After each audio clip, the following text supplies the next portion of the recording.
This bill be now read a second time, and I now give the call to the member for Mackellar. Thank you, Deputy Speaker. As a local GP, I understand how domestic violence is perpetrated and its devastating impacts on families and individuals. Domestic violence is the leading cause of homelessness in my electorate of Mackellar in the Northern Beaches of Sydney. Of course, domestic violence does not only impact women, but it does impact them disproportionately.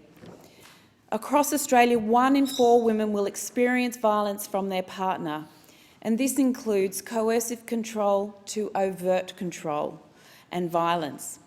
That can result in injury and death. Domestic violence is insidious and it must not remain so. The flow-on effects on victims, their children and the community are devastating and enduring. Unfortunately, the pandemic has exacerbated such harrowing circumstances for many.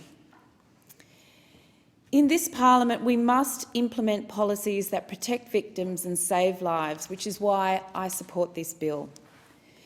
In a domestic violence situation, victims are often in an impossible bind, often having to choose between financial security and employment, or potentially ending up homeless, as we heard earlier. And unpaid leave will not support them. As Professor Kate Fitzgibbon, Director of the Monash Gender and Family Unit describes, it takes 7 to 8 attempts to leave a relationship. It costs around $18,000 and it takes 141 hours to extricate oneself from an abuser safely. Victims are in financial handcuffs. Often their only hope is to maintain financial security while quietly planning their escape. Emergency leave is their lifeline. We must provide this lifeline. Under this bill, employers can access 10 days of paid leave, up from 5, to help both deal with the immediate situation or for the required appointments when planning to leave. Importantly, casuals will be included and all workers will receive financial support to access counselling and doctor's appointments. This bill enables people to leave violent relationships without sacrificing their money and their safety. In my electorate, amazing organisations are working to support the victims of domestic violence. Northern Beaches Women's Shelter, for example, is a haven supporting homeless women so they can rebuild their lives, reclaim their independence and rejoin society. Organisations like this welcome this legislation and describe the benefit it will have, particularly for women leaving relationships. Importantly, they've described how important it is to include existing casual workers. Deputy Speaker, this is necessary and critical legislation which many in the business community accept.